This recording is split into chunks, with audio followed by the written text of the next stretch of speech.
that yours? Yes, it was.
Almost 100.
everyone. So I'm going to make a start with the lecture.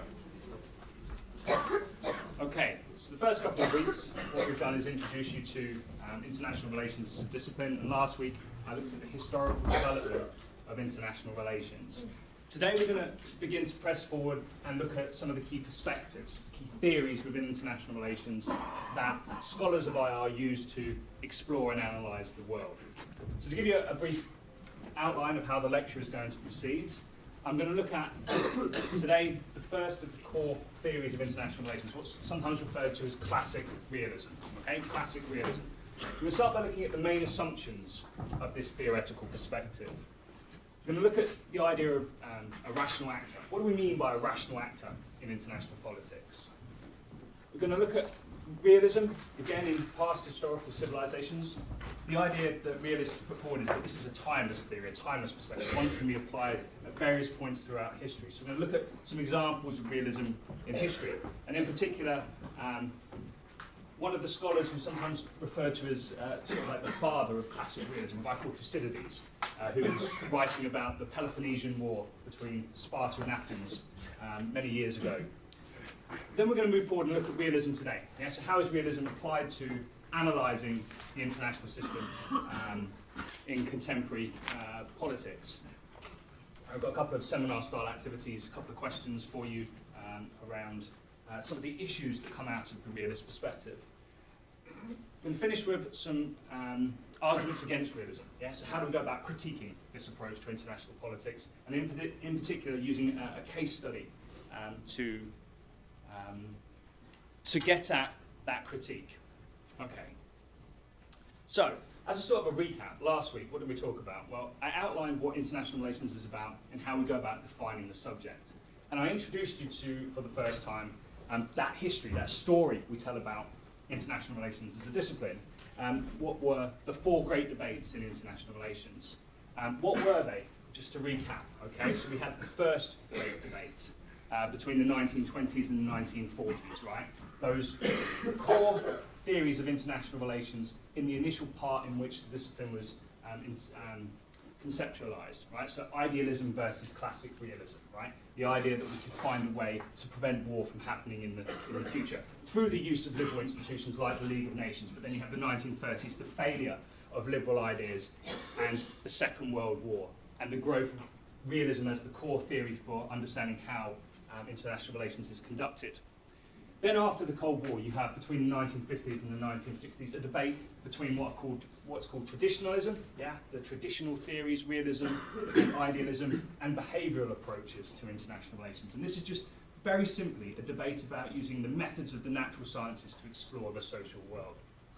We move into the 1970s and the 1980s, and we get a debate between between the two key theories, realism and liberalism. But this time, it's neo-realism and neoliberalism. And this is a debate about the structure of the international system, right? Neo-realists say that the structure of the international system leads to conflict, whereas neoliberals have a much more positive look on this. They say that that structure can actually provide a basis for cooperation through intergovernmental institutions. And then finally, at the end of the 1980s and the end of the Cold War, we get a debate between the traditional perspectives and what are called critical perspectives. And those critical perspectives argue for introducing new concepts into international relations to focus on the importance of culture, identity, discourse, language. What can these concepts tell us about international politics? So that's the story we tell ourselves about the discipline. Today's topic is classic realism, okay? Classic realism. And I would argue that classic realism is most relevant to that first great debate, okay? Most relevant to that first great debate. It was during that debate that you had key theorists like Hans Morgenthau and E.H. Carr, who put forward the core tenets of classic realism. Now, what classic realism does, and it's really important in terms of it becoming the dominant paradigm, right? Paradigm means overarching set of theories, like the dominant paradigm within international relations. What classic realism does is it introduces the concept of realpolitik. Yeah, realpolitik. Does anyone know what I mean by this term? What's realpolitik?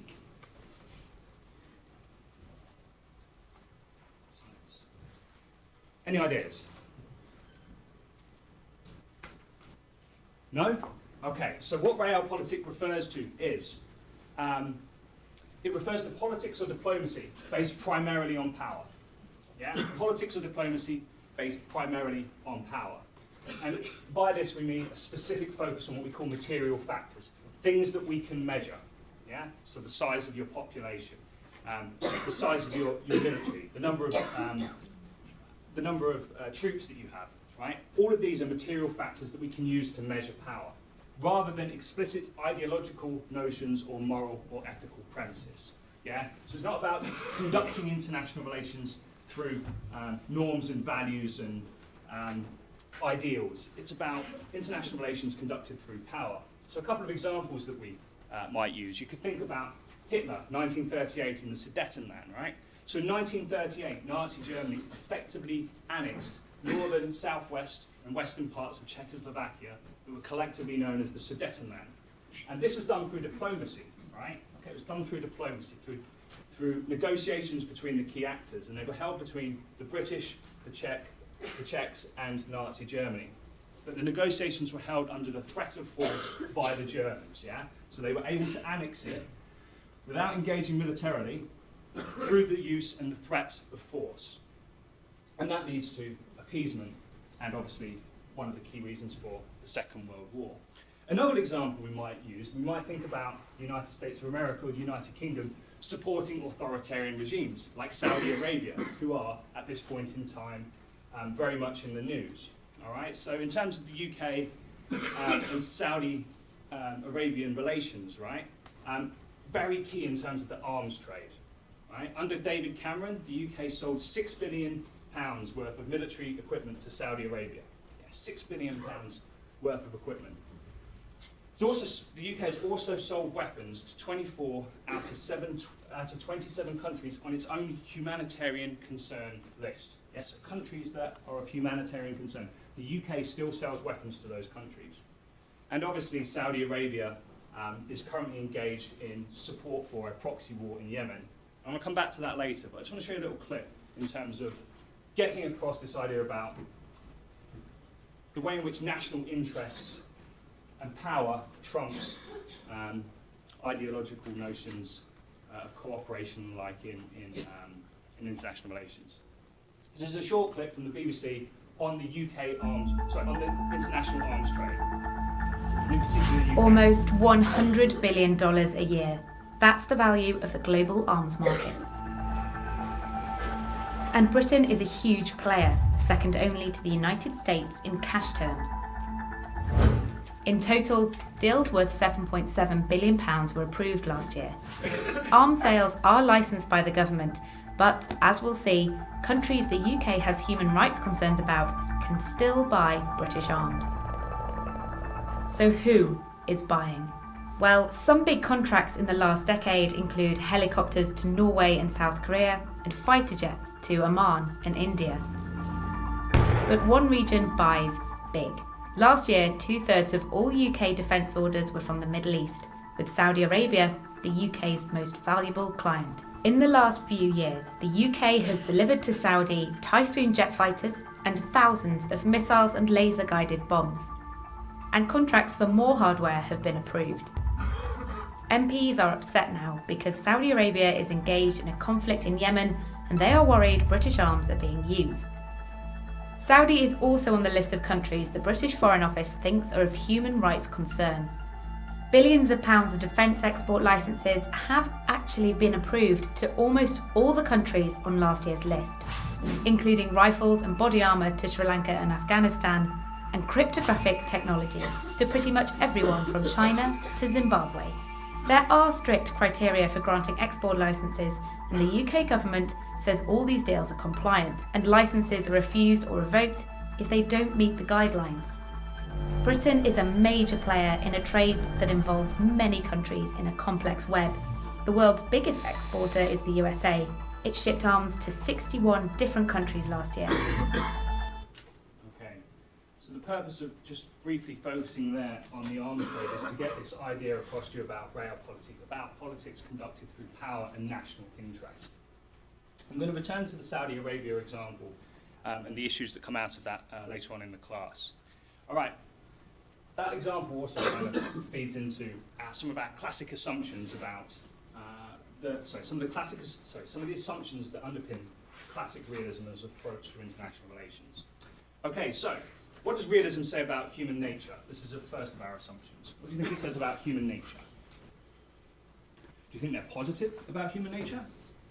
No, we would say they are negative, pessimistic. Yeah, that's the first key point, right? They have a very pessimistic view of human nature. So humans are basically, they're potentially bad. Not they are bad, they have the potential to be bad. They are selfish and power-seeking, yeah, as we can see in the international arms trade. And we have this debate between classic realism and idealism about human nature. So the classic realists are very pessimistic. Liberals, idealists tend to be a little bit more optimistic. The key point is that states place power before morality. Yeah? They place power and national interest before morality. And they operate within what we call an anarchical system. Does anyone know what this means? An anarchical system? Come on, someone. Any ideas?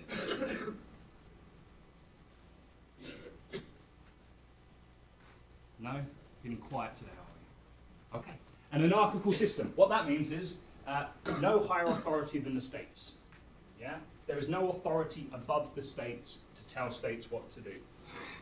And obviously, in this kind of system, conflict is always possible. It's one of the key scholars, one of the scholars of political theory that realists rely on is a guy called Thomas Hobbes, who was writing during the English Civil War, and he has this very pessimistic view of human nature as a result of the events of the English Civil War. And we can see this kind of pessimistic view of human nature playing out, not just in the conflict in Syria, but in the conflict in Yemen at the moment. The second key assumption in terms of international relations, right, and realism, is that realists argue that the key actor is states. Yeah? States are the key actor within international relations. They're the most important, the most legitimate. Okay, hopefully you'll help me out this time. What is it that states are most concerned with? What are they most concerned with? Money and power, yes, but it's not what they're most concerned with. Themselves, yeah, they are concerned with themselves, but what about themselves? They are certainly concerned about the impact that external actors might have. But something else. National security, yes. You can say something. And important, survival, right? Security and survival. Very good. Well done. Okay. States operate within what's called a self-help system. Yeah. There's not going to be anyone to help you. You have to take care of yourself and your own interests.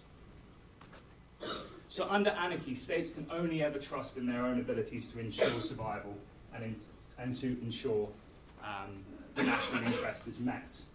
And so when we think about those liberal approaches to international relations, the use of intergovernmental organisations, like for example the G20, right? This point here, realists see those international institutions, they're only ever a vehicle for the extension of state power. Yeah? The only reason states cooperate is so that they can extend their power. Cooperation for realists is only ever temporary and only ever in the national interest.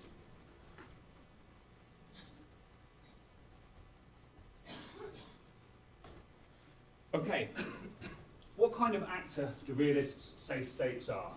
You're not going to get this, so I'm going to tell you. Basically what they say is that states are unitary, rational actors.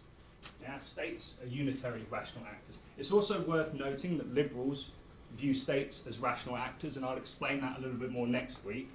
But realists see them as unitary, rational actors. What that basically means is that states are always interested in pursuing self-interest. So an example might be, we think a couple of years ago, the Russian invasion into Ukraine, and the annexation of Crimea, right? That was done from a classic realist perspective. The reasons for that can be seen as extremely rational. All right, it was rational for the Russians to do that. Why was it rational for the Russians to do that? Well, you have NATO expansion onto their western border. You have the growth of the European Union and the bringing in of former Soviet republics into the European sphere of influence. Okay, so for the Russians to create a bulwark between them and the West, you can see how it may not be rational to us, but to the Russian government, it's very much rational.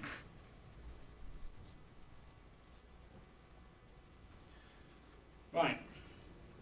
So we've got three of the key assumptions. The final key assumption. What's the one thing that realists say all states want? Yeah. Go on. Very good. Excellent. Power. Yeah. Power is what all states want. How do they understand power? Right. How is it measured for a realist? For those of you that were in my seminars, we talked about different kinds of power. How would a realist measure power? A specific name that we give it. Military hardware. Military hardware, yeah, what we call hard power, okay, through hard power. Very simply, what that refers to is a very simple understanding of power, right? It's the ability of A to get B to do what B would rather not do. And obviously we can ask, is this the only type of power within international relations? Of course it isn't, okay? There are other forms of power. We have soft power, economic or cultural forms. And as I explained last week, that key concept, right? Realists emphasize the balance of power above all else.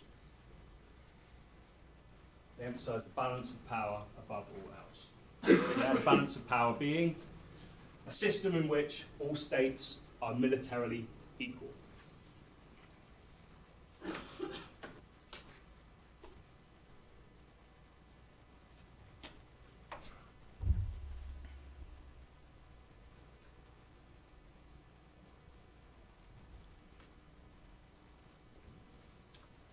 And of course, we have three types of international system linked to this explanation around balances of power.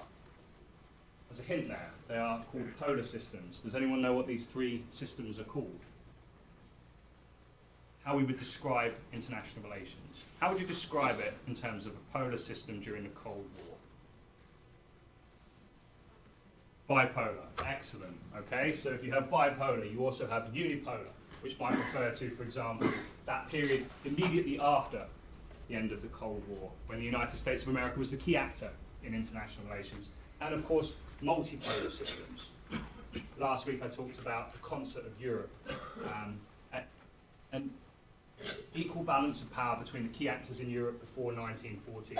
Or you can look at it in terms of the Middle East today, yeah, where power is distributed between different actors. It's what we call a multipolar system.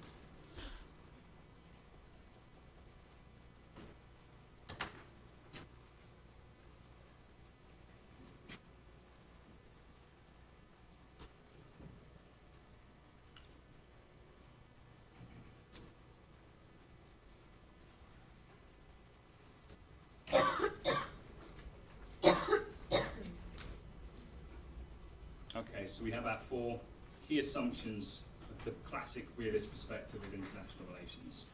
What I want to do now is just to show you a short video on realism. It's a talk given by one of the key classic realist scholars in international relations. And in this, he just outlines some of the core arguments that I've just made to you. Whilst you're watching the clip, please pay attention because I'm going to ask you some questions about the arguments that Randall Schweller makes in this video.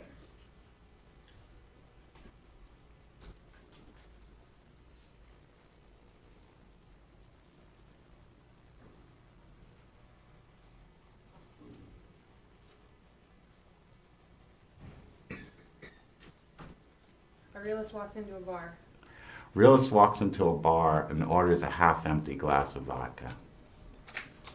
The term realism, I think, gets under people's skin. It's hard to, compete with a paradigm or perspective that's called realism. So then you become an idealist, right? The idealist would walk into the bar and order a half-full glass of vodka. Realism is a theory essentially about power and security. States relentlessly seek power and security because they exist in a self-help system. You seek security, you seek prestige, and most of all, realists would say you seek autonomy. Because in a world where you can never trust anyone, you don't want to be interdependent. Liberals believe in interdependence, thinks it leads to peace. But realists tend to be very skeptical about interdependence because who wants to be mutually dependent in a world that's very dangerous? Essentially, today's friend could be tomorrow's enemy. And to the extent that that's true, you never know who's going to be aligned against you down the road or who's making plans against you now. So you can never have enough power. Like, how much is enough power? I don't know. Who's going to be lined up against me in 10 years? Realists don't believe in sort of utopian, muddle-headed schemes that would provide a perpetual peace in the world based on some notion of a natural harmony of interests among states. Instead, realists see the world in terms of tragedy and evil, and essentially, like, the best you can hope for is that, people choose the lesser evil and try to be as good as they can be in an evil world. I guess the bottom line is that, realists may not be angels, but in the real world, angels often turn out to be brutes. Because, if you're moralizing, crusading, saying, we don't like your human rights policies, and we don't like your regime, the way it's not democratic enough, it's not liberal enough, well, then you're going to get involved everywhere. And the problem with promoting democracy is it doesn't work, first of all. And second of all, it almost always leads to a quagmire. Again, there is no natural harmony of interests in the world. Realists understand that. So you just have to live with diversity. And I think liberals don't understand that.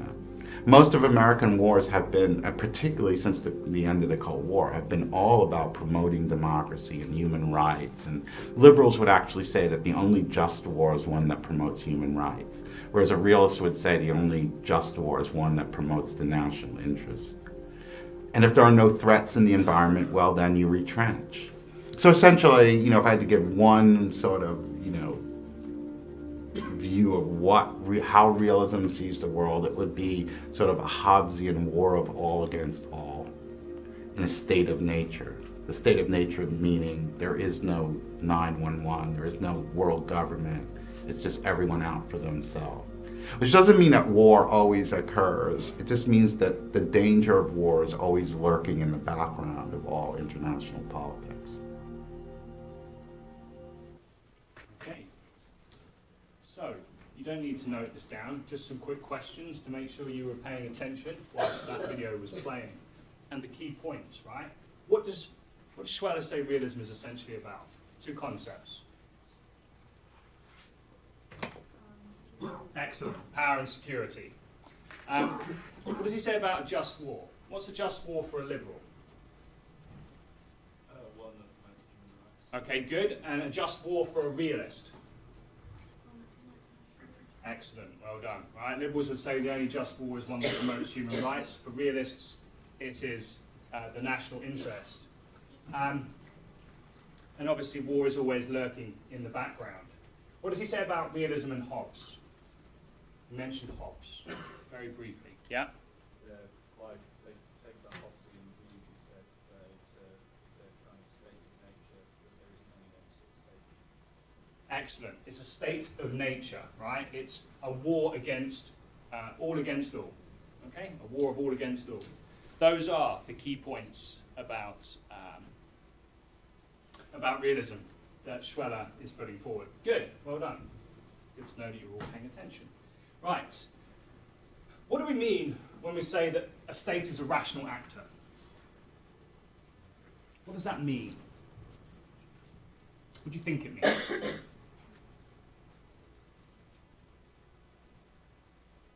Hand up.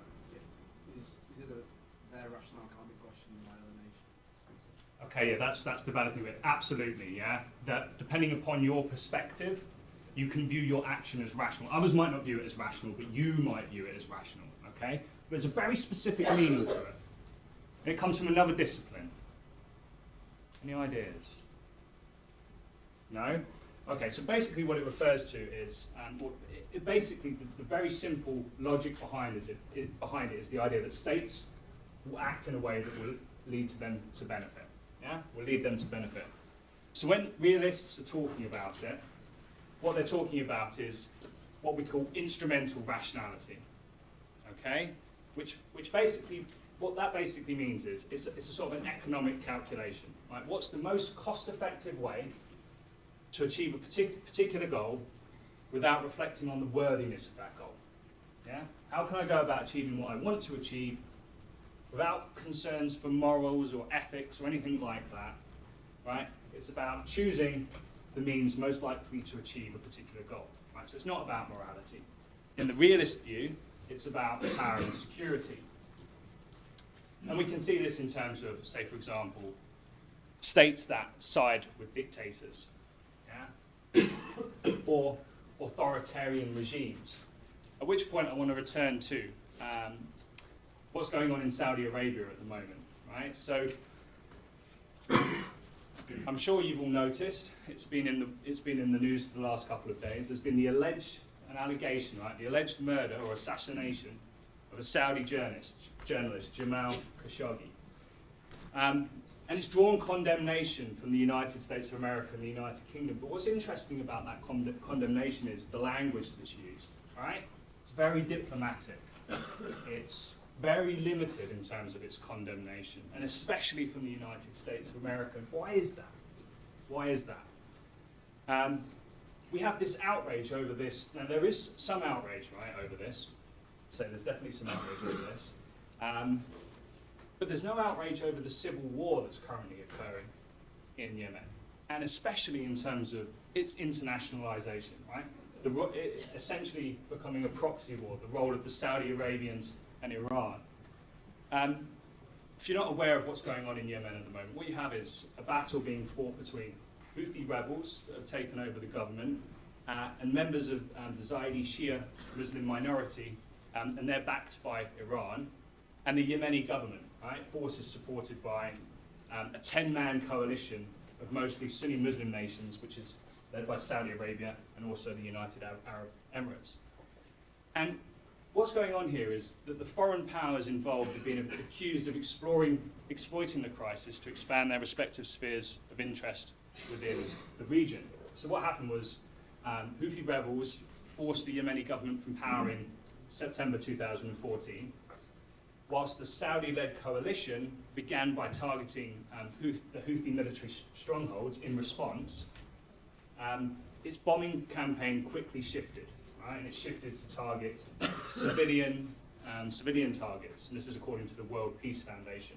And that's included, for example, targets that include water and transport infrastructure, places where food is produced, roads and transport systems, schools, right? These have all been targets. But there's no condemnation of this civil conflict and the way in which it's been internationalized and the role of the Saudis from the United States of America and the United Kingdom. The consequences of this, right? As many as 13 million people in Yemen are now facing what could be, and it's been described by the UN as possibly the worst famine anywhere in the world for the last 100 years. There's been estimated over 10,000 dead, many of those civilian casualties being men and women, women and children. And the question is, why is the UK, France, and the United States of America, why have they done nothing about this? Well, it can all be explained through these ideas, right? Rational action. It's not in the interests of the United States of America, the United Kingdom, to challenge what's going on there. Moreover, commercial interests, right? The UK has sold more than 4.6 billion worth of arms to the Saudis since the beginning of the conflict. Yeah? So that's almost £5 billion worth of weapons to the Saudis, including some of those things that the video clip that I showed at the start highlighted. So aircraft, drones, grenades, missiles, all of those types of things. And you might also have noticed recently the US Secretary of State, right, has been very, very restrained in his criticism of the murder of that journalist. Again, one of the reasons for this, right? The US has continued to support the Saudi airstrikes in Yemen, and they have over $1.5 billion worth of commercial interest there as well. Right? So this is what we're talking about in terms of instrumental rationality, right? States do what they see as being in their interests, and we can see it through these kinds of conflicts that are occurring in the Middle East. Okay, just to develop this point a little bit further, so what does the rational actor model look like? Okay, so it looks a little bit like this. As I said, it's a sort of a cost-benefit analysis. What happens is states will search for all of the potential policy options. They will look for the information on those options, and they will produce a cost and benefit analysis of each option. And the idea is that they choose the option that yields them the greatest net benefit. The important thing here in terms of instrumental rationality that you have to understand is it's very different from ethical or moral forms of rationality. The two are very different. So I'll give you a couple more examples, and I'm going to show you another little clip that will really bring home this point about rationality, about the difference between the two.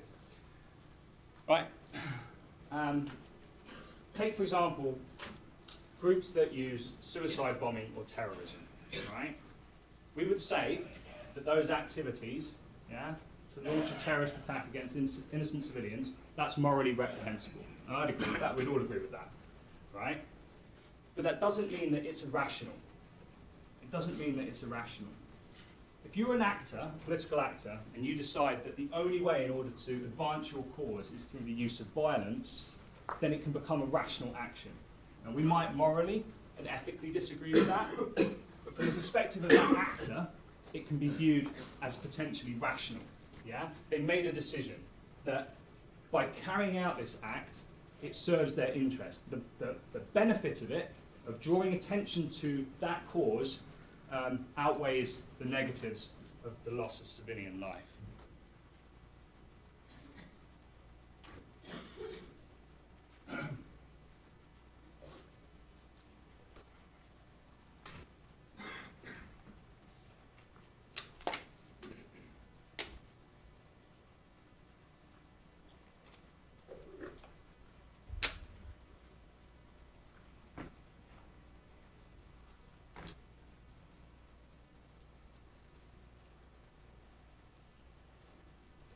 People a second just to finish jotting down. I can see you're still scribbling away. And then I'm going to show you a little video clip. Okay, so just to give you some context to the video clip. It's of a US general in the US military, and he's talking about Iran as a rational actor. And he's trying to explain to a congressman what he means by Iran as a rational actor. Now this congressman can't get it into his head what he's saying because he's looking at it from a different perspective of rationality. The general is talking about it in terms of instrumental rationality. The congressman is thinking about this in moral and ethical terms. And you see this clash between these two approaches.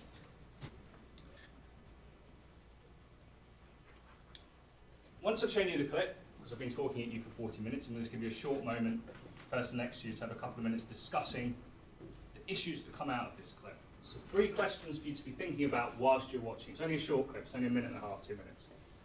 Is Iran a rational actor? Is it rational for Iran to have nuclear weapons and a nuclear program, and why might they seek, from a rational perspective, to develop nuclear weapons? So, watch this clip.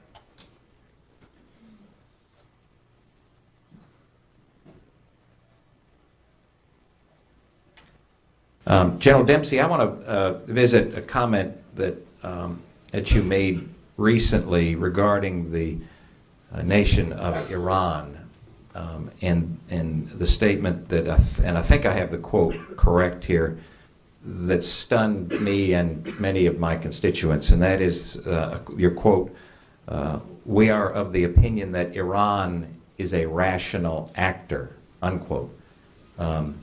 Do you stand by that statement, and maybe you want to explain a little more? Yeah, I do, sir. I stand by it because the alternative is almost unimaginable. The alternative is that we attribute to them that their actions are so irrational that they have no basis of planning. You know, not to sound too academic about it, but Thucydides in the 5th century BC said that all strategy is some combination of reaction to fear, honor, and interests. And I think all nations act in response to one of those three things, even Iran. The key is to understand how they act and not trivialize their actions by attributing to them some irrationality. I think that's a very dangerous thing for us to do. It doesn't mean I agree with what they decide, by the way, but they have some thought process they follow. Maybe you can help me understand then what you believe to be the rationality of an assassination attempt on the Saudi ambassador in our territory. Well, I'm not here to justify Iran's Just ask you to comment on the rationality of it. I don't understand their rationality, but I'm not them. But you have described them as a rational. I'm suggesting that they take actions. They are calculating. What I'm suggesting is we need to be equally and maybe even more calculating. You believe it to be rational on their part? No, not by my standards. Of course not. To seek nuclear weapons? Absolutely not, on my terms. Okay, so as you can see, the congressman just can't understand what he's talking about, what instrumental rationality is. Yeah, it is that Iran is a rational actor. Okay, Iran, sorry. Those three questions. Just have a couple of minutes, discuss. Let's see what you come up with.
Quiet down.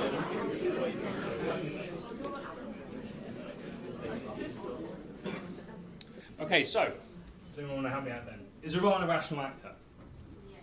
Yes. We don't need to go any further than that, yes or no? Yes. Without a doubt, Iran is a rational actor. In the video, the senator just can't get his head around it because he lacks the ability to put himself in the shoes of the Iranians, right? From Iran's perspective, the things that they do are cold, they're calculating, like any state. Is it rational for Iran to have a nuclear program? Yeah, why? Okay, so we're thinking about it in two senses, aren't we? Nuclear program, so we're thinking about it in terms of nuclear energy, right? Could be a nuclear program, right? So it's rational for states to want to secure their energy supplies moving forward, especially with issues over the use of fossil fuels moving forward and climate change. Nuclear energy is seen as one of the reasons, one of the ways in which states can meet their energy needs for the coming decades. How about in terms of the final question then? Is it rational for Iran to want to develop nuclear weapons? Yes. Why? Deterrence. A deterrence. A deterrence against what? Possible invasions. Possible invasions. Why might Iran be concerned about possible invasion? It's almost like it's happened, almost like it's, what, 15 years ago maybe? Yeah? So you think about the actions of the United States of America in the Middle East in the last 16, 17 years, invasions into Afghanistan and Iraq. If you're Iran, right, in terms of instrumental rationality, as you said, deterrent, yeah? It prevents other countries from invading you. So we can see how Iran can be conceptualized as, without a doubt, a rational actor. Okay, good stuff. Right. As I move towards the end of the first hour, I just want to pick up some points about realism in history and then bring us through to the early part of 21st century in terms of the realist perspective and why it's still significant today. So let's just go back in history a little bit to before Christ, 460 to 395, and a guy called Thucydides. Okay, he wrote a book called The Peloponnesian War. Right, there it is, Penguin Classic, History of the Peloponnesian War. There's a sculpture of Thucydides, a historian. Basically what his book does is it tells the history of the war between the Athenian Empire, that were all parts of Europe during this historical period, and Sparta and her allies that was fought between 431 and 404 BC. Okay, don't worry if you've not jotted that down. All right, I need to push on. Okay, so, and I'll go over that point again and again in the next couple of minutes. All right, so he was claimed by realists as, and there are many journal articles that articulate this point. You read the classic textbooks of international relations; they all reference Thucydides as a key thinker in terms of classical realism. His book is famous for a number of reasons, right? He was writing many, many years ago, over 2,000 years ago. And his book is very famous because it's objective. It's one of the first historical texts to not reference God in an explanatory sense in the text, right? His take on the relationships between Athens and Sparta was all analysed and conducted through the kinds of concepts that we talk about today, about the role of power, about the role of interests. And he argued that the relationship between states is based on power, not morality. And he emphasizes this in something called the Melian dialogue.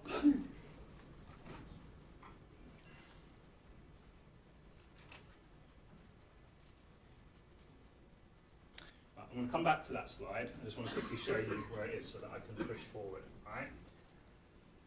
Right, so the Athenian League is all of this in the sort of dark yellow colour, orangey colour. Athens is here. You then have Sparta and its allies, the sort of red purplish colour here, Sparta being here. So Athens and Sparta located there and there. And then you have this little Spartan colony called Melos in amongst parts of the Athenian territory. And it's this little island of Melos that comes into conflict with with Athens during the Athens-Sparta War. So I'll just pop that back up. So it's a small island off the coast of Sparta. It was neutral in the war, which is a key point to remember. But it was a former Spartan colony. And it comes into conflict with Athens about 15 years into the war itself. And what Thucydides does is he describes the diplomatic relationship or the diplomatic dialogue between Milos and Athens in this famous passage called the Melian Dialogue. And the dialogue goes something like this. Athens demands that Milos surrenders or they'll be destroyed. The Melians say, well, we're neutral, we're not your enemy. Athens says to Milos, if we allow you to remain neutral, if you don't join us, then we will look weak. Milos says, through the language of honor, we cannot submit without a fight. Athens counters, this would be foolish. It's not about honor, it's about self-preservation. You're a state, yeah? Survival is what should be pushing you forward. They also make a pretty bad calculation. They insist that the Spartans will come to their defense.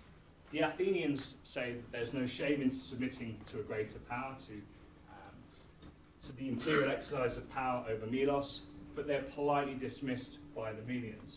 The result, Athens invades Milos, it kills all of the men, it enslaves the women and children, and turns it into an Athenian colony anyway. Okay. And I'm going somewhere with this story. In the Melian Dialogue, Thucydides makes the claim that Athens says to Milos something like this: the strong do what they can, and the weak suffer what they must. Right? It's a really famous quote.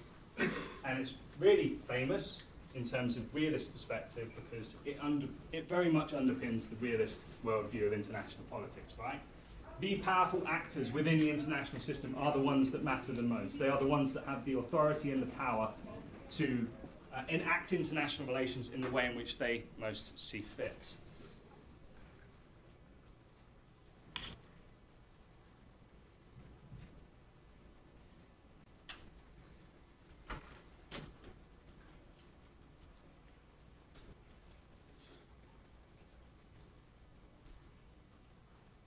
Right, and normally I would give you a few minutes to discuss the implications of this, but unfortunately I'm quite behind on where I wanted to be by this point in the lecture, so I'm just going to press on and I'm going to throw the questions out to you as we move along, right? So the questions I was going to ask you is, why do you think the Melian Dialogue is important in terms of power, morality and human rights?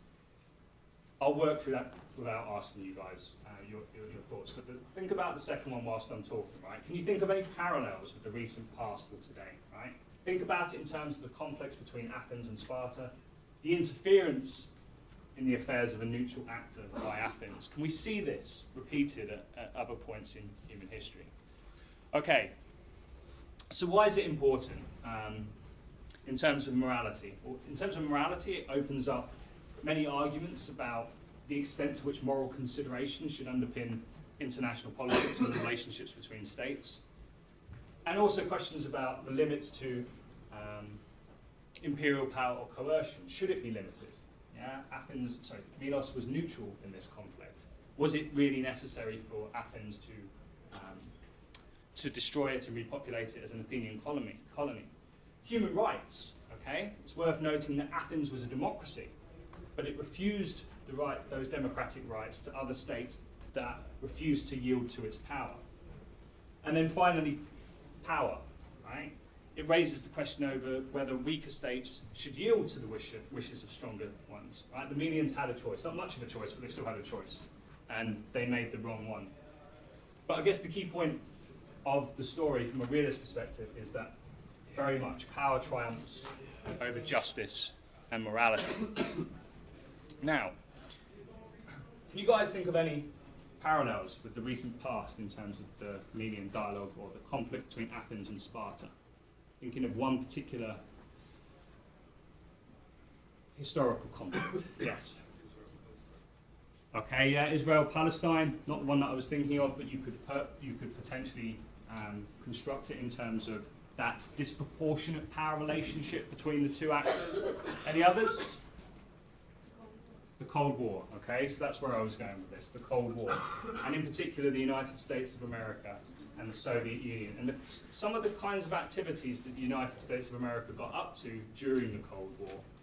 Right, so some scholars have suggested that the Athens-Sparta relationship is very similar to the US-Soviet Union relationship during the Cold War. What we have is a bipolar power structure, so like Athens and Sparta, you have the West, represented by and capitalism represented by the US, and you have Soviet communism in the East. Now, does anyone know how the USA treated its South and Central American neighbours in the 1970s and 1980s? I remember when I was an undergraduate, I didn't know anything about this history, and I found it quite shocking when I first heard about it. Now, you guys are all probably a little bit more educated than we were back then. Does anyone know how it went about treating its neighbours during this period? Very famous. Say that a bit louder. They just installed a load of puppet governments. They installed a load of would you say puppet governments? Yeah, okay. So basically what happened during the 1970s and the 1980s, you have similarities with this Athenians approach of conformity, right? If states didn't conform, covertly they were attacked by the United States of America. And the way in which they did this was through the CIA, right? The CIA sponsored the coming to power of right-wing military dictatorships and the overthrow of democratically elected left-wing governments all across South and Central America in the 1970s and 80s. So we have this similar with us or against us mentality, and we have it's sometimes referred to in the terrorism studies literature. It's not something terrorism studies as a discipline ever really deals with, but it's what we might refer to as state terrorism. Okay? So in various countries in Central and South America, the effect of this, bringing to power right-wing military dictatorships, was internal civil conflict and the loss of many lives in some of these countries. Okay?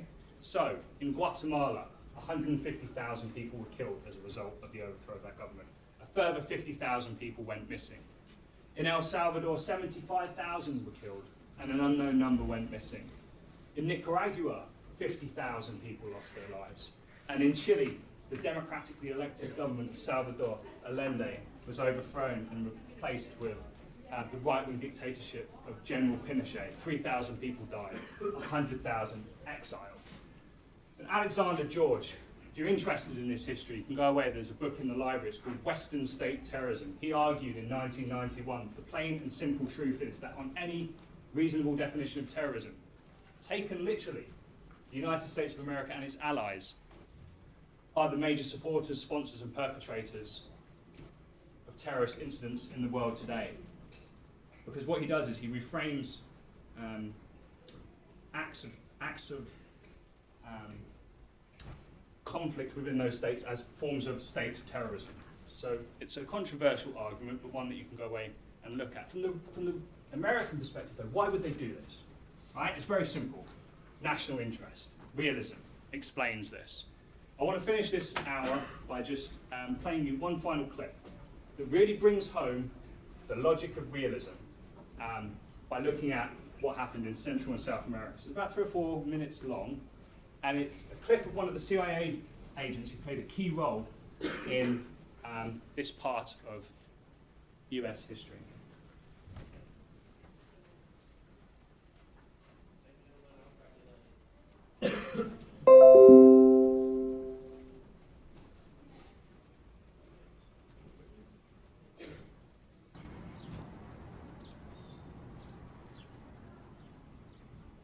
It was a period in which almost everybody in the present situation regards as a dark time, in which the CIA played a major role. That's right. They played a major role in overthrowing, what's his name? What's his name was Salvador Allende. Yeah, fine. Okay. He was democratically elected. Right, okay.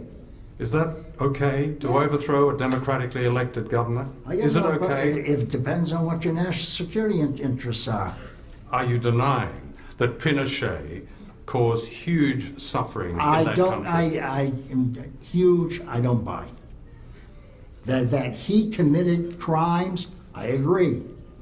But it's Okay. worth it. Huh? Is that what you're saying? Yeah. Those crimes are Yeah, worth it? yeah. Sometimes, and unfortunately, things have to be changed in a rather ugly way. Levántate y mira la montaña, de donde viene el viento, el sol y el agua. Tú que manejas el curso de los ríos. By the late 70s, most of Latin America was controlled by dictators, including those like Pinochet, who were openly fascist. All of them were backed, directly and indirectly, by the United States. They sent their henchmen to be trained here at the School of the Americas in Georgia. Officially, it was described as little more than a Boy Scout camp, teaching American values such as respect for human rights. In fact, from these manuals were taught interrogation and torture techniques. Major Joseph Blair taught at the School of the Americas in the early 1980s.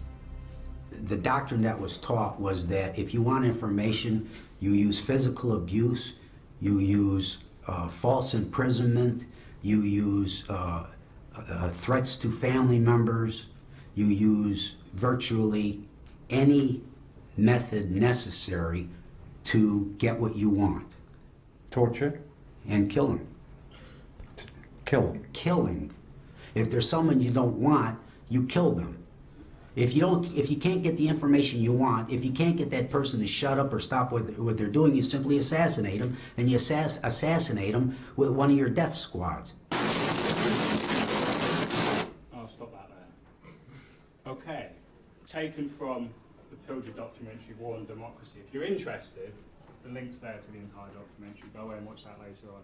But what that does, right, those two clips of the discussion of the CIA agent and the major who worked at that school that taught those techniques. National interest, right? This is the key point about realism. Power, national interest, that trumps morality and ethics in international politics. Okay, start again at 14 minutes past 11. And the second part's a little bit lighter, a couple of seminar-style activities to call the class to a close. Okay. All right? Yes.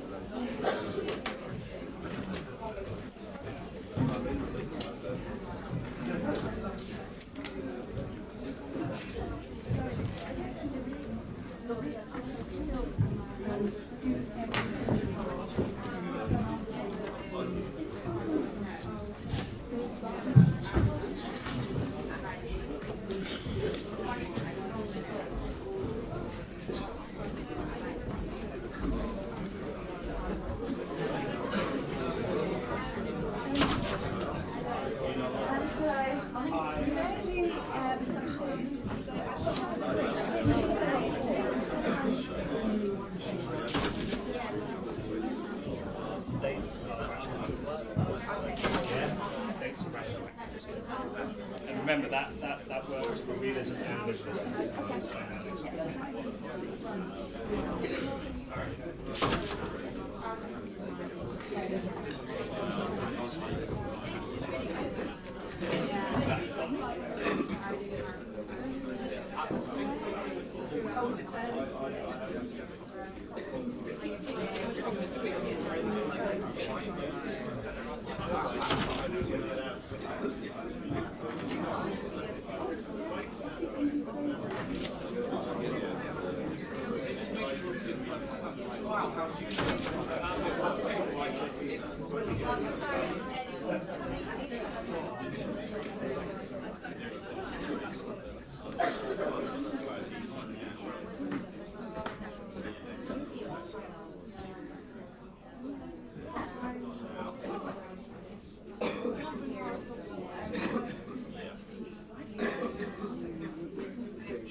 Okay, everyone.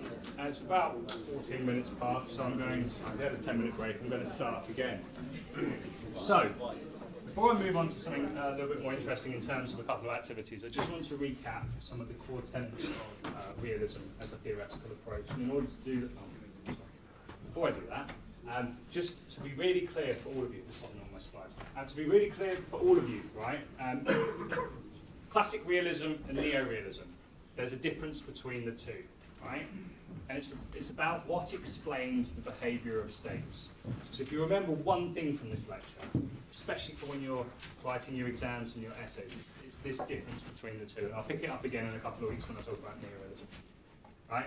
Classic realism, what determines the behaviour of states is human nature. Yeah, human nature. For neo-realists, it's the structure of the system. Yeah, it's really that simple. That's the key difference between the two. One says human nature is what explains why states behave the way they do. The other one is the structure of the system.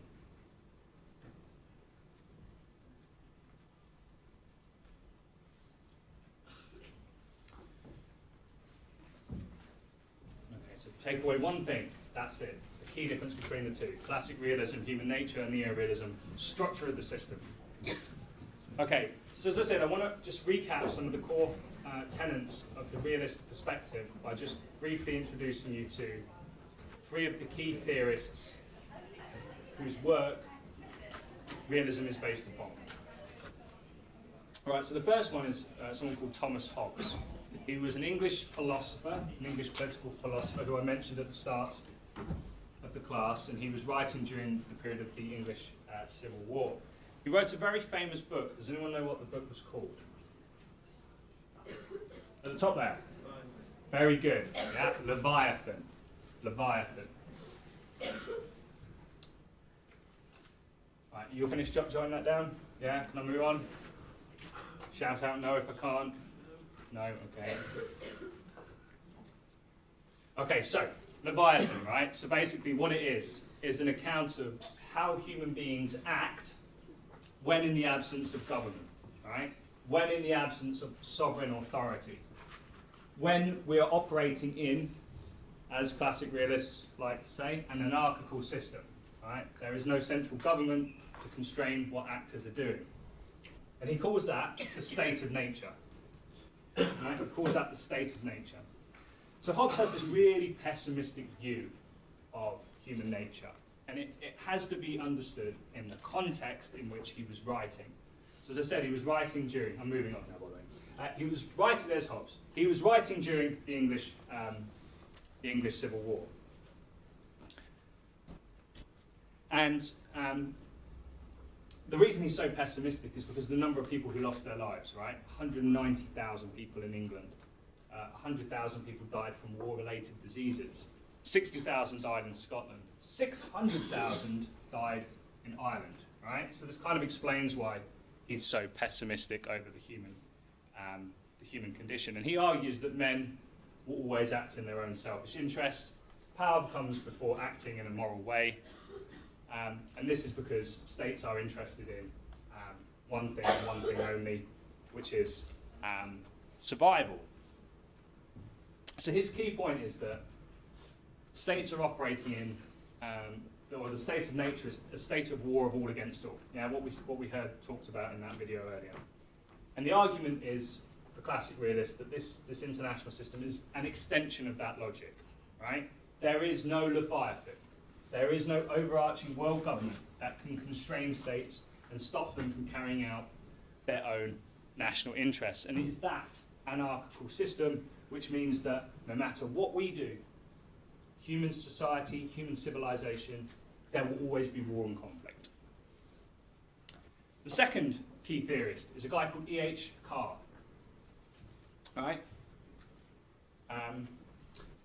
He wrote a famous book called The 20-Year Crisis, and his book is, and this is in the library, it's basically a critique of the League of Nations.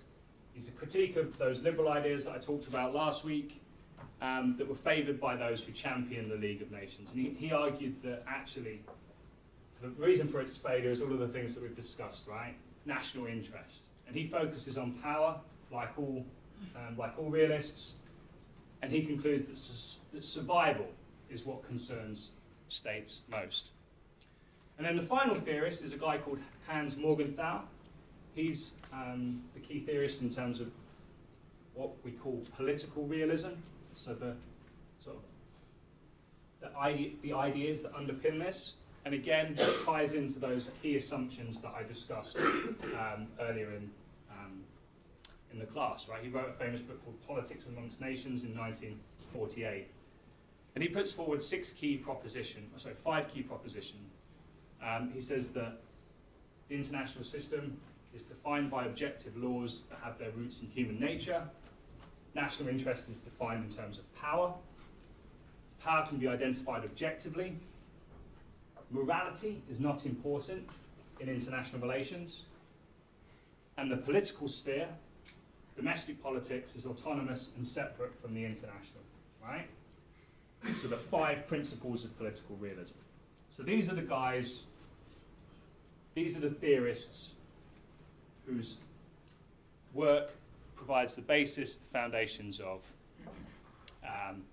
classic realism. Okay, that's enough theory.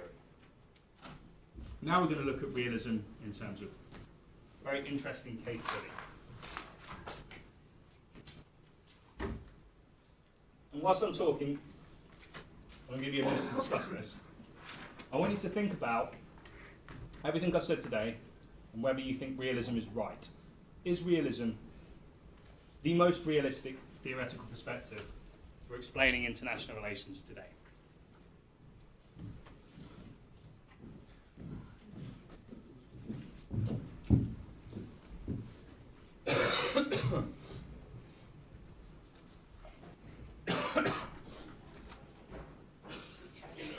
Am I okay to move on? Okay, good. So, what I'm going to do is, and this is all relative, right? But I think it works in terms of getting the point across. I want to look at realism today, and I want to look at military spending. So we talked about military spending earlier, about the kinds of deals that are done between international actors, and the way in which commercial interests and the interests of states trump ethical and moral concerns about human rights and the effects of war in certain countries around the world. Military spending, right? So this is about, sorry, these figures are about 4 or 5 years old, but they're pretty accurate in terms of this. They're still roughly around this level, right? So you've got the United States of America, the amount of money it spends in dollars each year, billions of dollars on its military. 682 billion. That's a really large number. The next highest is China and Russia with 166 and $90 billion respectively. Actually, I believe that the United States total expenditure is higher than the next 9 added together. Right? What does that look like as a bar chart? It looks like this. Yeah? The United States of America spends a hell of a lot of money on its military in comparison to other key actors in the international sphere. And obviously that's going to have implications for international politics, right? Yeah, America is the most dominant, the most powerful actor. If it spends all of that money on its military, it's got to use it, right? You know, what would be the purpose of having a military that's that well funded if you're not going to use it? Now, let's look at it in terms of defence and education budgets. So these are the percentage of a national budget given over to spending on education versus spending on military. So you can see in the United States of America, it spends more money each year on its military, its budget, than it does on education. Other big players that spend more on military than education, the United Arab Emirates, Iran, Pakistan, China. Whereas if you go up to Northern Europe, Norway, for example, much more on education than it does its military. Okay, so there we have comparison between education and military spending. Water issues. It's a bit random. Why would I talk about water issues? This is the number of people who lose their lives each year as a result from unsafe water and poor sanitation. Right? That's the number in orange. The lighter yellow colour is deaths from preventable diseases like diarrhea, bad water and lack of sanitation. So you can see in Europe, very low numbers, but if you work out towards Southeast Asia and parts of Africa, we're talking about hundreds of thousands of people who lose their lives every year as a result of structural reasons around just a lack of something that we all take for granted in the West, clean water. Unsafe water kills 200 children every hour and fills half of the hospital beds in the world.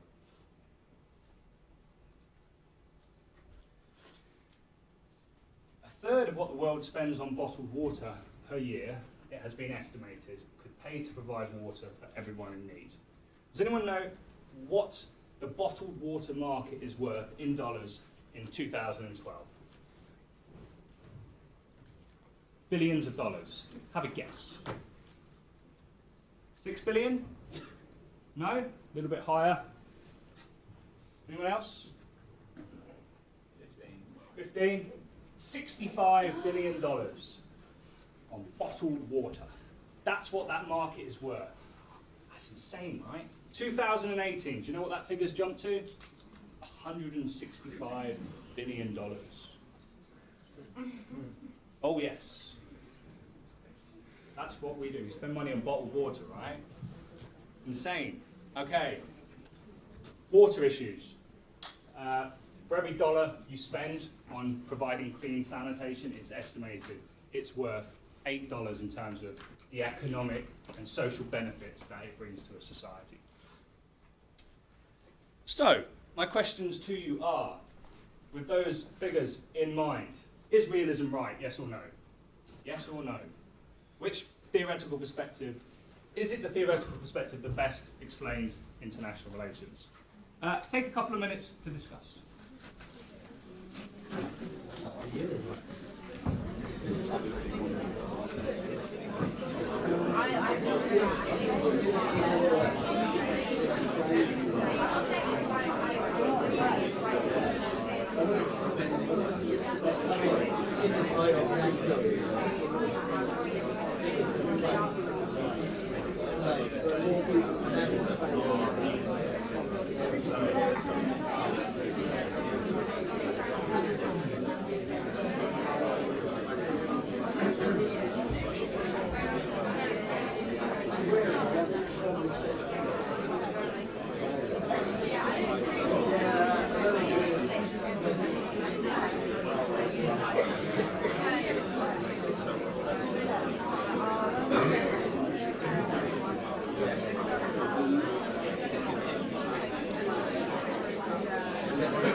Okay, everyone.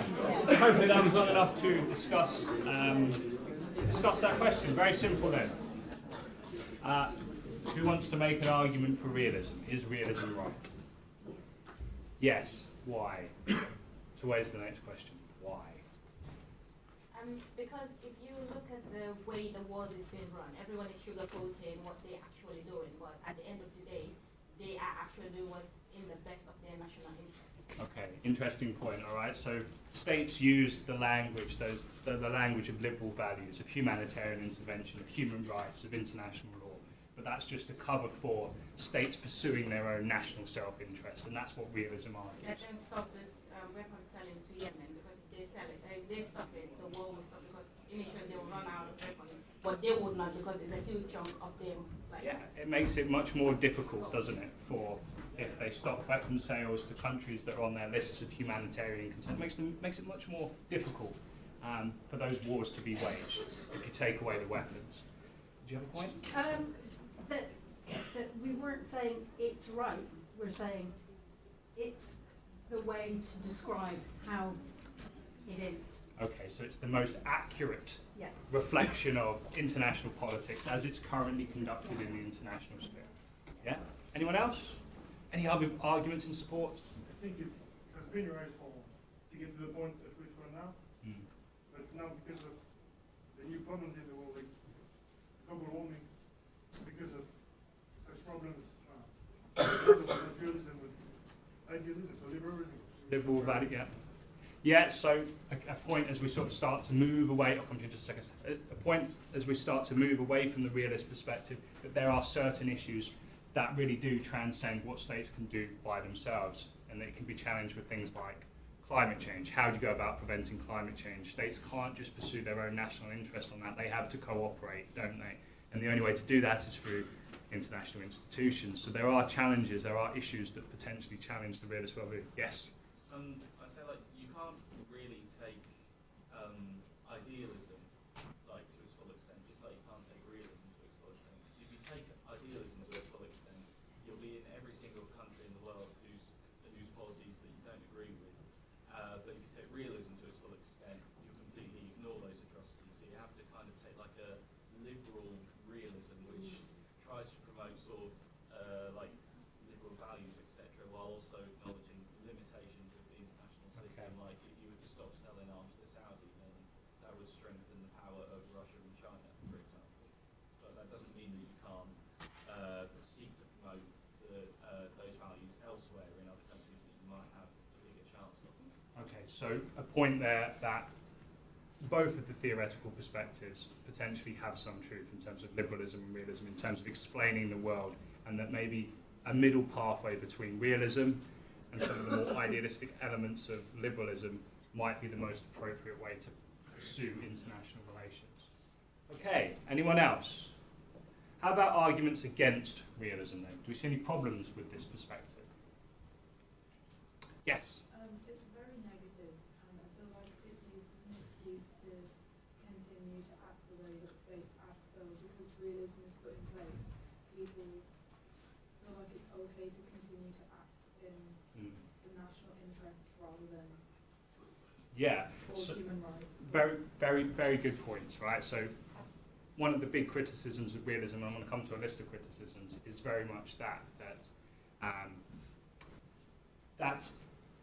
it prioritizes the state as the key actor to such an extent that it potentially leaves out other actors that can be of importance, and that it's almost ideological in its support for the interests of the state. Yeah? Who benefits from realism? Who gets taught about realism? You go to most of the international relations schools in the United States of America, they're primarily taught forms of realism as statecraft. Yeah? And then that obviously has important implications for the people who are running international relations. So it's a very dominant theoretical perspective. I mean, in terms of just some basic points, right, obviously, multiple reasons for why realism is the key theory, the one that most accurately describes the international system. The point about military spending versus education shows what some states view as important. And obviously, we know that the state is still the key actor in world politics, but again, and this is a point that we'll draw out over the next few weeks, especially when we look at liberal approaches, but also when we look at critical approaches, right? The world is a hell of a lot more complex than realism potentially gives it credit for. And it obviously, that name, I said this to you before, realism, right? is really important because, you know, it's hard to disagree with a theory or a perspective that claims to be realistic. It's a realistic assessment of the world. It very much structures our way of thinking, but we can also think about the impact of domestic politics, which realism doesn't see as important in international relations, but also other actors like individuals. So just quickly, a couple of, if you were writing an essay and you wanted to critique realism, a couple of key points that you might want to just jot down.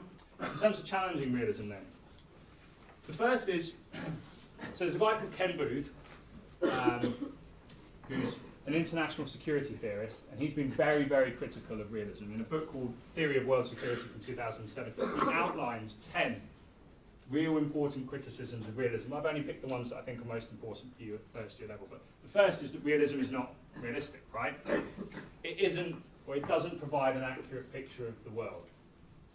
It doesn't take into account, as the person up there said, all of those issues that potentially the realist perspective can't take account of. Yeah? How do you deal with climate change from a realist perspective? You simply, you can't, right? So it doesn't provide an accurate picture of the world. Another point is sometimes referred to as a misnomer. This is at a little bit higher level than the first year, but it has been claimed that this isn't actually a theory or perspective, it's more of an ideology, right? It's an ideology in the sense that realism serves the interests of the state. It serves the interests of people in powerful positions within the state, because it argues that the state is the key actor in international politics. So for some it's been criticised for its ideological leanings. It's also been seen as static, right? It's a static theory. I said to you last week, it failed to predict the end of the Cold War, right? According to realism, the timeless wisdom of realism, the Cold War should have been ongoing. It's reductive, it leaves out a lot of the picture, and it kind of fails the test of practice, right? As I said, we can see lots of issues around the world where realism is unable to provide us an accurate or a set of ideas through which to understand what's going on. So the key criticism here, I guess, is that it's too simplistic, right? That international relations is extremely complex, and realism fails to account for that complexity.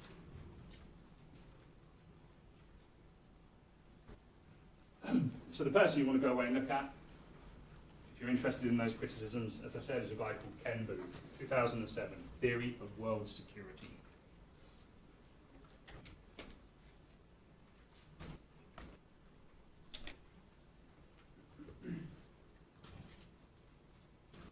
I'm going to finish, I'll give you just a minute to jot this down. I'm going to finish with a case study. A case study as a way of critiquing realism. And it's on final video clip. It's been a long class, so hopefully you enjoy.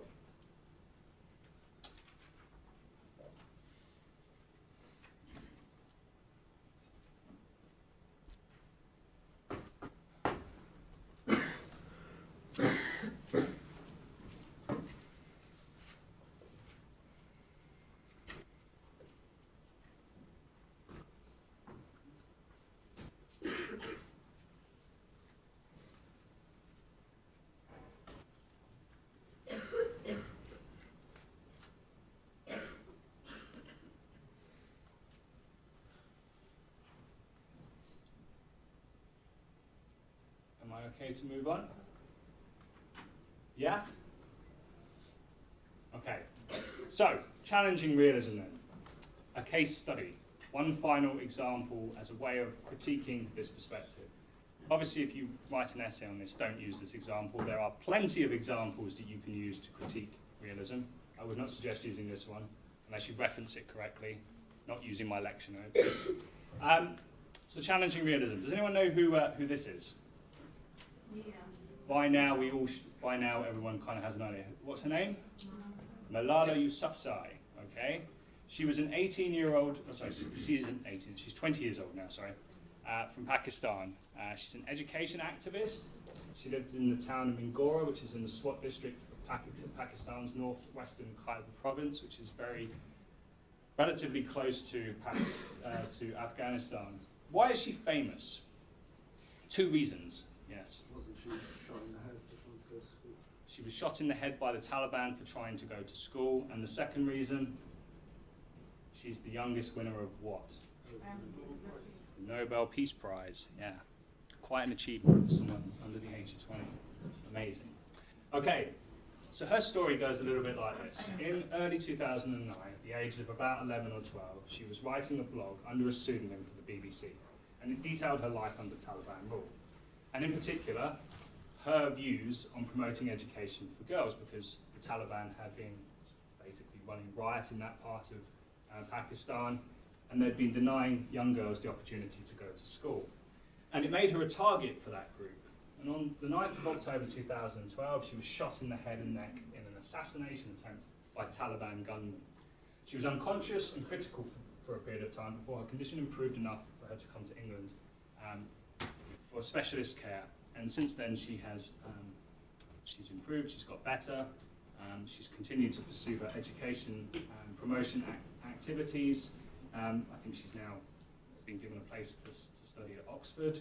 But this is, I really hope this didn't worse, I've not checked it for a year. This is her response to what happened to her. And I think it's really interesting because what it does is it challenges a lot of the assumptions that underpin the realist worldview.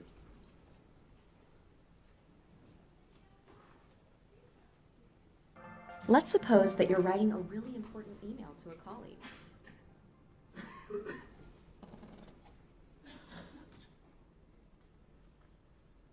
Welcome back, my guest tonight. She's an advocate for girls' access to education worldwide, is the youngest person ever to be nominated for a Nobel Peace Prize. Her new book is called I Am Malala, the girl who stood up for education and was shot by the Taliban. Please welcome to the program, Malala Yousafzai.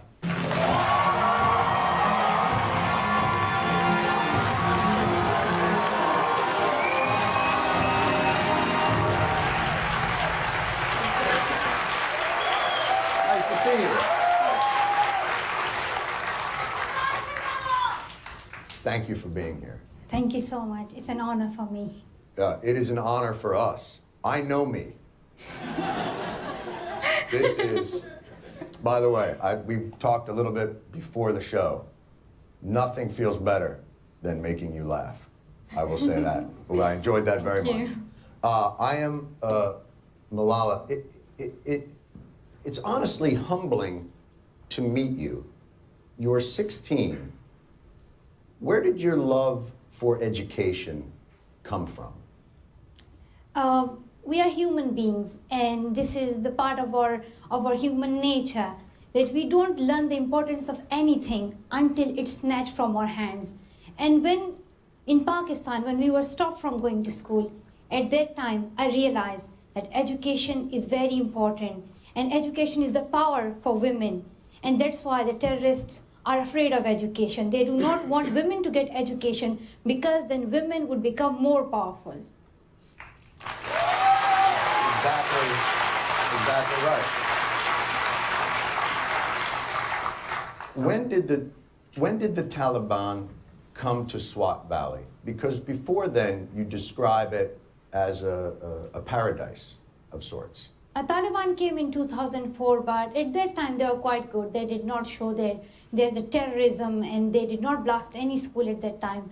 But they started the real terrorism in 2007. They have blasted more than 400 schools in Swat. They have slaughtered people. And in the month of January 2009, they used to slaughter even 2-3 people every night. And they have flogged women. We have seen the barbaric situation of the 21st century. And we have seen like the cruelty, and we have seen harsh days in our life. And those we regarded as the darkest days of our life. So it was really hard for us at that time. You describe in the book, still, no matter what, they took the signs off of schools. They went underground, but they continued in the face of, you spoke out publicly against the Taliban. What gave you the courage to continue this? You know, my father was a great encouragement for me because he spoke out for women's rights. He spoke out for girls' education. And at that time, I said that why shall I wait for someone else? Why shall I be looking to the government, to the army, that they would help us? Why don't I raise my voice? Why don't we speak up for our rights? The girls of Swat, they spoke up for their rights. I started writing diary. I spoke on every media channel that I could, and I raised my voice on every platform that I could. And I said, I need to tell the world what is happening in Swat, and I need to tell the world that Swat is suffering from terrorism, and we need to fight against terrorism. When did you realize the Taliban had made you a target? When in 2012, I was with my father and someone came and she told us that, have you seen on Google that if you search your name and the Taliban have threatened you? And I just could not believe it. I said, no, it's not true. And even after the threat, when we saw it, I was not worried about myself that much. I was worried about my father because we thought that the Taliban are not that much cruel that they would kill a child, because I was 14 at that time. But then later on, I used to I started thinking about that, and I used to think that the Talib would come and he would just kill me. But then I said, if he comes, what would you do, Malala? Then I would reply myself that, Malala, just take a shoe and hit him. But then I said, if you hit a Talib with your shoe, then there would be no difference between you and that Talib. You must not treat others that much with cruelty and that much harshly. You must fight others, but through peace and through dialogue and through education. Then I said, I'll tell him how important education is, and that I even want education for your children as well. And I'll tell him, that's what I want to tell you, now do what you want.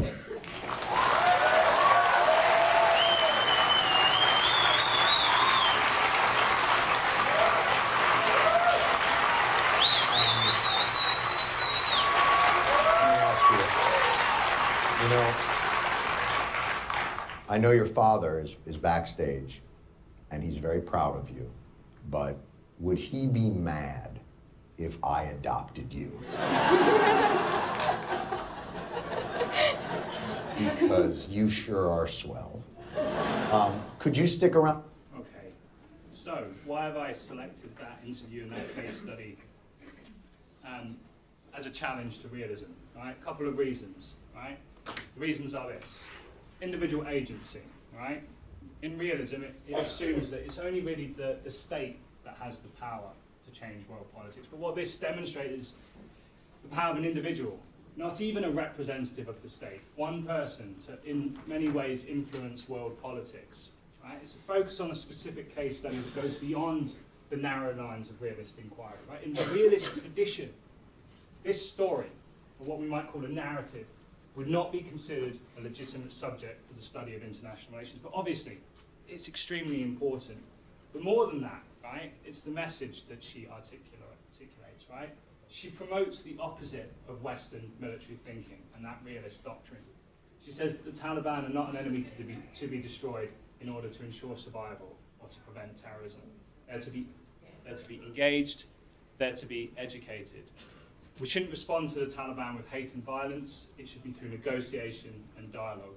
And obviously, given her experience, you would expect, right, that maybe she would have some hatred towards the Taliban, but she doesn't. And that view very much contradicts, in many ways, the realist perspective in international relations, which is why I sort of selected to end with. Okay, it's almost the end of the class. That's the end of my lecture. Thank you for coming. I will see you next week when we'll be talking about liberal approaches to international relations, and I'll see some of you in the seminar in about an hour's time. Thank you for coming. Enjoy the rest of your week.